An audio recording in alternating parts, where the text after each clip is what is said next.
আসসালামু আলাইকুম সুপ্রিয় শিক্ষার্থীরা,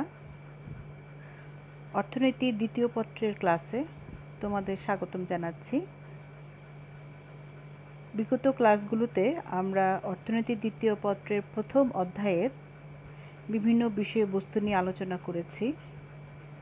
তার মধ্যে আছে বাংলাদেশের অর্থনীতির বৈশিষ্ট্য, অর্থনীতির গতিধারা, পূর্ব পাকিস্তান ও পশ্চিম পাকিস্তান শাসনামলে বৈষম্যের তুলনামূলক চিত্র, মুসলিম যুগে বাংলার অর্থনীতি, ব্রিটিশ যুগে বাংলার অর্থনীতি, বিশ্বায়নে বাংলাদেশের বর্তমান অবস্থা, বিশ্বায়নের ভবিষ্যৎ সম্ভাবনা ইত্যাদি। প্রথম অধ্যায়টি তোমাদের সিলেবাসের একটি গুরুত্বপূর্ণ অধ্যায়, যে কারণে অধ্যায়টির শেষে আমরা দুটি প্রয়োজনীয় সৃজনশীল প্রশ্ন আজকে আমরা আলোচনা করব। আজকের আলোচনায় আছি আমি নুরুন নাহার, প্রভাষক, অর্থনীতি, মাইলস্টোন কলেজ। দেখতে পাচ্ছ সৃজনশীল প্রশ্ন 1। উদ্দীপকে আছে জনাব এক্স গণমাধ্যমে বাংলাদেশের অর্থনৈতিক অবস্থা সম্পর্কে অনেক বিষয়ে জেনে তার মধ্যে ধারণা সৃষ্টি হয় যে বাংলাদেশ হলো একটি অপার সম্ভাবনাময় দেশ। সম্প্রতি তিনি প্রায় সকল খাতেই ধনাত্মক পরিবর্তন লক্ষ্য করেন, যেমন অর্থনৈতিক প্রবৃদ্ধি, সঞ্চয়, বৈদেশিক মুদ্রার রিজার্ভ বৃদ্ধি ইত্যাদি। তিনি আরও অনুভব করেন, অনুকূল পরিবেশ ও বিদ্যমান সম্পদের পূর্ণ ব্যবহার হলে বাংলাদেশ অচিরেই একটি মধ্যম আয়ের দেশে পরিণত হবে। জ্ঞানমূলক প্রশ্নে আছে পলাশীর যুদ্ধ কত সালে হয়? মুসলিম যুগকে কেন স্বর্ণযুগ বলা হয় ব্যাখ্যা করো। প্রয়োগমূলক প্রশ্নে আছে উদ্দীপকের আলোকে বাংলাদেশের অর্থনৈতিক গতিধারা আলোচনা করো। উচ্চতর চিন্তন দক্ষতার প্রশ্নে আছে তুমি কি মনে করো বাংলাদেশ একটি মধ্যম আয়ের দেশে পরিণত হবে? উদ্দীপকের আলোকে বিশ্লেষণ করো।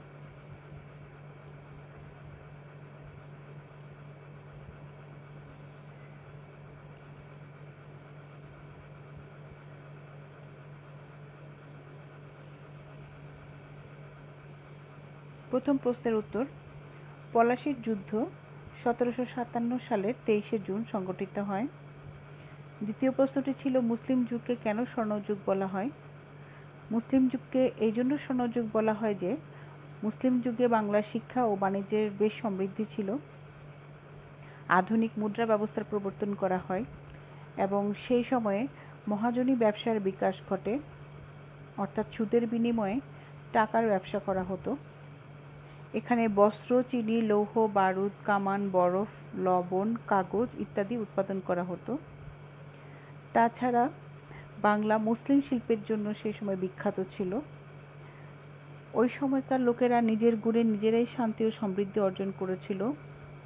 নৌযান নির্মাণে বিশেষ সমৃদ্ধি অর্জন করেছিল ইত্যাদি কারণে বাংলার ইতিহাসে মুসলিম যুগকে স্বর্ণযুগ বলা হয়। এখন আমরা দেখছি গ নং প্রশ্নের উত্তর। উদ্দীপকের আলোকে অর্থনৈতিক গতিধারার ক্ষেত্রে বাংলাদেশের অর্থনৈতিক প্রবৃদ্ধি, সঞ্চয়, বৈদেশিক মুদ্রার রিজার্ভ, কর্মসংস্থান, মূল্যস্ফীতি ও শিল্প উৎপাদন ইত্যাদি নানা খাতে ব্যাপক উন্নয়ন সাধন হয়েছে। আমরা প্রথমেই যদি দেখতে চাই অর্থনৈতিক প্রবৃদ্ধির ক্ষেত্রে, এখানে তথ্য দেওয়া আছে যে অর্থনৈতিক প্রবৃদ্ধির দিক থেকে বাংলাদেশ দিন দিন উন্নতির দিকে ধাবিত হচ্ছে, যেখানে মন্দা পরবর্তী বাংলাদেশের অর্থনীতিতে জিডিপি প্রবৃদ্ধির হার 6% ঊর্ধ্বে অর্জন করতে অব্যাহত রাখতে সক্ষম হয়েছে। আর তারই ধারাবাহিকতায় 2015-16 অর্থবছরে প্রবৃদ্ধি অর্জিত হয়েছে প্রায় 7%-এরও বেশি। সঞ্চয়, বাংলাদেশে বিনিয়োগ ও সঞ্চয় খাত সচল ছিল। দেশীয় সঞ্চয় বর্তমান 2016-17 অর্থবছরে দাঁড়িয়েছে 26.06%। আর যদি দেখতে চাই গত 1.5 দশকে অভ্যন্তরীণ ও জাতীয় সঞ্চয় ও বিনিয়োগ বৃদ্ধি পেয়েছে। 3 নম্বর পয়েন্টে আছে বৈদেশিক মুদ্রার রিজার্ভ। সুপ্রিয় শিক্ষার্থীরা, তোমরা নিশ্চয়ই জানো যে বাংলাদেশে বৈদেশিক মুদ্রার রিজার্ভও দিন দিন বৃদ্ধি পাচ্ছে। বর্তমানে রিজার্ভের পরিমাণ 23.05 বিলিয়ন মার্কিন ডলার, যা গত বছর ছিল 19.23 বিলিয়ন মার্কিন ডলার, এবং রিজার্ভের পরিমাণ প্রায় 20% বৃদ্ধি পেয়েছে। সুতরাং দেখা যাচ্ছে যে বর্তমানে বিভিন্ন খাতে বাংলাদেশ আগের তুলনায় অনেকটা সমৃদ্ধি অর্জন করেছে এবং স্বনির্ভরতাও অর্জন করেছে। উচ্চতর চিন্তন দক্ষতার প্রশ্নটি ছিল যে তুমি কি মনে করো বাংলাদেশ একটি মধ্যম আয়ের দেশে পরিণত হবে কিনা। সুপ্রিয় শিক্ষার্থীরা, উক্ত প্রশ্নের উত্তরটি লিখতে গেলে তোমাদের কিছু পয়েন্টের অবলম্বন করতে হবে। কিছু পদক্ষেপ নিলে বাংলাদেশ অবশ্যই একটি মধ্যম আয়ের দেশে পরিণত হবে। তার মধ্যে প্রথম পয়েন্টটি হলো মানব সম্পদ উন্নয়ন। বর্তমান প্রেক্ষাপটে মানব সম্পদ হলো অর্থনীতির সবচেয়ে গুরুত্বপূর্ণ চালিকা শক্তি। গতিশীল ও টেকসই উন্নয়নের জন্য দরকার দক্ষ মানব সম্পদ।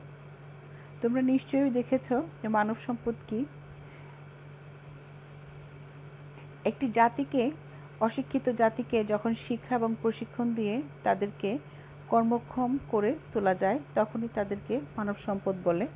এবং যত বেশি শিক্ষা প্রশিক্ষণ দেওয়া যায়, মানব সম্পদের উন্নয়ন ততই সম্ভব। মানব সম্পদ উন্নয়নের জন্য কর্মসংস্থানের ব্যবস্থা রাখাটাও একটি গুরুত্বপূর্ণ মাধ্যম। শিক্ষা ও প্রশিক্ষণের উন্নয়ন। মানব সম্পদ উন্নয়নের জন্য সবচেয়ে গুরুত্বপূর্ণ সূচক হলো শিক্ষা ও প্রশিক্ষণের উন্নয়ন, কেননা শিক্ষা হলো কোনো জাতির মেরুদণ্ড। আর তাই শিক্ষা প্রসারের মাধ্যমে একটি দেশের জনগোষ্ঠীকে দক্ষ জনগোষ্ঠীতে পরিণত করা যায়। সেই সাথে প্রশিক্ষণের মাধ্যমে শিক্ষিত বেকার জনশক্তিকে দক্ষ মানব সম্পদে রূপান্তরিত করা যায়। আরেকটি পদক্ষেপ নেওয়া যায়, তা হলো শিল্পের উন্নয়ন। বাংলাদেশকে মধ্যম আয়ের দেশে পৌঁছাতে শিল্প উন্নয়নের বিকল্প নেই, কারণ শিল্প খাতে ব্যয় বৃদ্ধির মাধ্যমেই একটি দেশে উন্নয়ন ত্বরান্বিত করা সম্ভব। আমরা জানি যে কৃষি খাতে প্রাকৃতিক দুর্যোগ এবং ফসল নষ্ট হয়ে যাওয়ার অনেক ঝুঁকি ও অনিশ্চয়তা থাকে, কিন্তু শিল্প খাতে ঝুঁকি ও অনিশ্চয়তা কৃষি খাতের তুলনায় কিছুটা কম। তাই যে দেশ শিল্পে যত উন্নত, সেই দেশ তত উন্নত আয়ের দেশে রূপান্তরিত হয়। 4 নম্বর পয়েন্টটি হলো জিডিপিতে শিল্প খাতের অবদান বৃদ্ধি করা। বর্তমানে শিল্প খাতের অবদান বাংলাদেশের জিডিপিতে দিন দিন বৃদ্ধি পাচ্ছে, এবং এই ধারা যদি অব্যাহত থাকে তাহলে অবশ্যই আমরা একটি মধ্যম আয়ের দেশে পরিণত হব। কৃষি উন্নয়ন। কৃষি একটি দেশের অর্থনীতির মেরুদণ্ড স্বরূপ, এবং আমাদের দেশের বেশিরভাগ কৃষক এখনও সনাতন পদ্ধতিতে চাষাবাদ করে। তবে তাদেরকে যদি সনাতন পদ্ধতি পরিহার করে আধুনিক পদ্ধতিতে চাষাবাদের আওতায় এনে কৃষি উৎপাদন বাড়ানো যায়, তাহলে সেক্ষেত্রে এদেশের কৃষি উন্নয়ন সম্ভবপর হবে। জনসংখ্যার সমস্যার সমাধান হচ্ছে আমাদের সর্বশেষ পয়েন্ট। আমরা জানি যে আমাদের দেশ হলো একটি অতিরিক্ত জনসংখ্যার দেশ। আমরা যদি দেখি 2011 সালের আদমশুমারি অনুযায়ী এদেশে প্রতি বর্গ কিলোমিটারে 1015 জন লোক বাস করে। তাই জনসংখ্যার এই চাপ কমাতে অবশ্যই আমাদেরকে পদক্ষেপ গ্রহণ করতে হবে। সুতরাং দেখা যাচ্ছে যে বাংলাদেশে যেভাবে বিভিন্ন সেক্টরের কৃষি, শিল্প, ব্যবসা বাণিজ্য গতি প্রকৃতি পূর্বের তুলনায় গুণগত পরিবর্তন সূচিত হয়েছে, এবং মানব সম্পদ সহ উল্লিখিত খাতের উন্নয়ন যদি সম্ভব হয়, তবেই 2021 সালের মধ্যে বাংলাদেশ একটি মধ্যম আয়ের দেশে পরিণত হবে বলে আমরা আশা করতে পারি।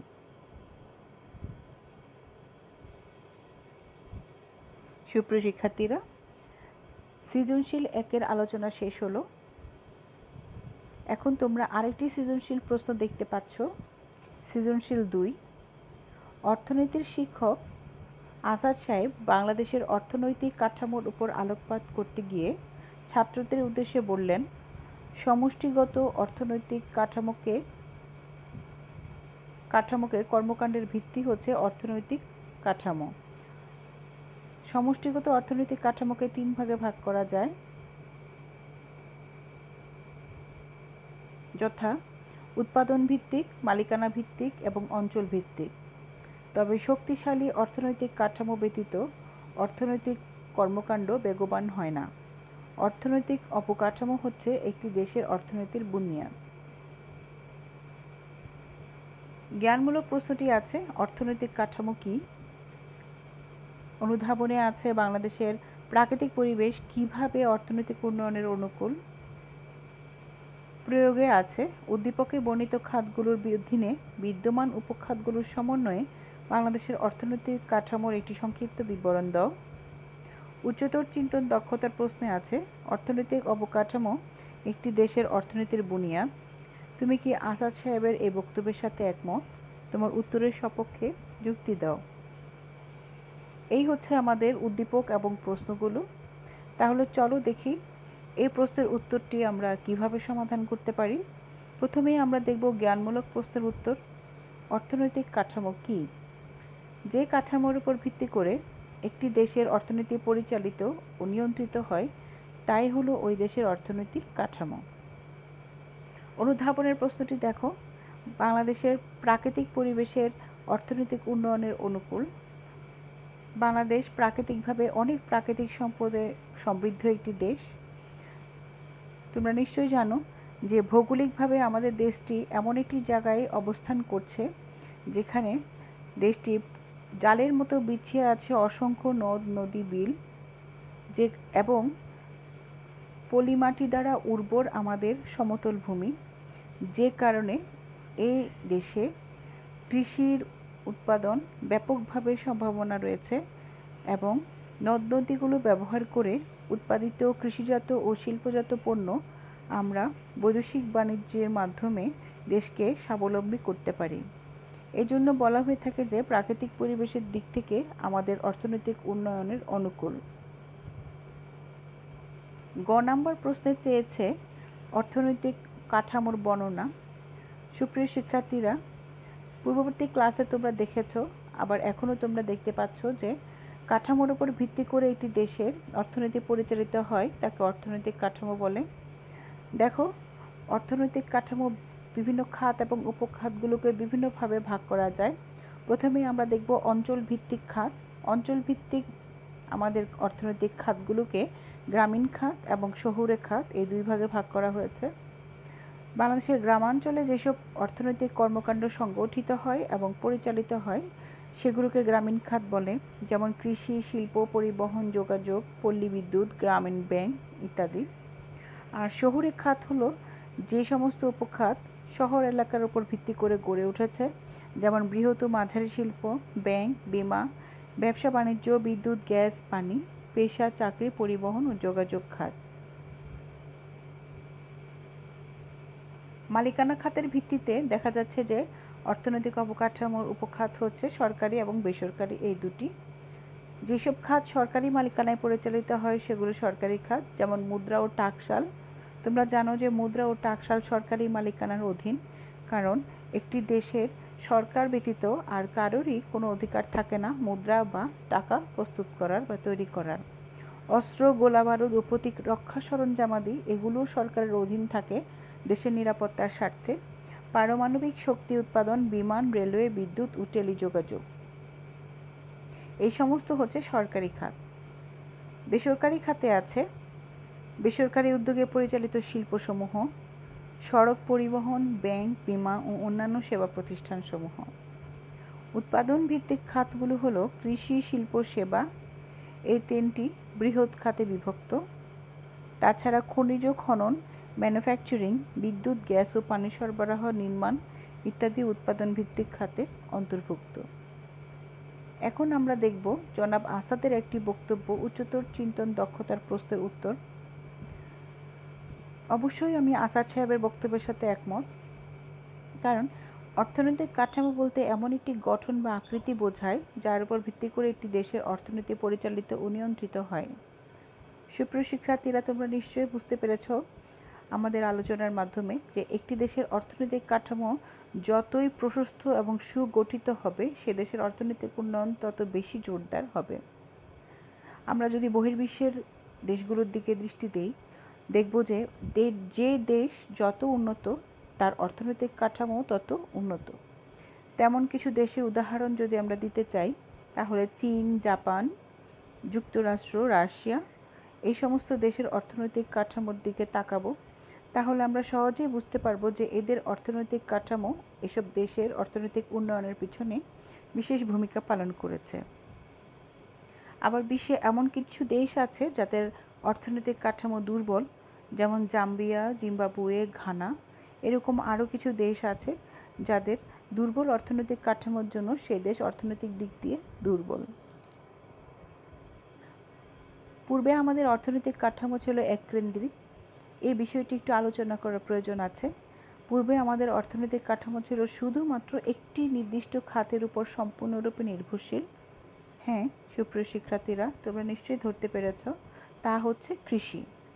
একটা সময় ছিল যখন আমাদের 100% লোকই কৃষির উপর প্রত্যক্ষ পরোক্ষভাবে নির্ভরশীল ছিল, কিন্তু বর্তমানে আমাদের উৎপাদনভিত্তিক খাত 3 ভাগে বিভক্ত, যেমন কৃষি, শিল্প, সেবা। কৃষি খাত থেকে নির্ভরশীলতা হ্রাস পেয়ে বর্তমানে মানুষ শিল্প খাত এবং সেবা খাতের উপর ঝুঁকেছে। ধীরে ধীরে আমাদের অর্থনৈতিক কাঠামো পরিবর্তিত হচ্ছে এবং তা প্রশস্ত হচ্ছে। এই জন্য কিছুটা অর্থনৈতিক উন্নয়নের দিকেও আমরা এগিয়ে যাচ্ছি। এক সময় যেমন আমরা অনুন্নত দেশ হিসেবে বিশ্বে পরিচিত ছিলাম, কিন্তু বর্তমানে আমরা আমাদের দেশকে একটি উন্নয়নশীল দেশ হিসেবে পরিচিত করতে পেরেছি। শুধু উন্নয়নশীল দেশ নয়, রোল মডেল হিসেবেও আমরা আজ বিশ্ব দরবারে পরিচিত। তাই উপরোক্ত আলোচনা থেকে আমরা বলতে পারি যে অর্থনৈতিক অবকাঠামো হলো একটি দেশের অর্থনৈতিক বুনিয়াদ।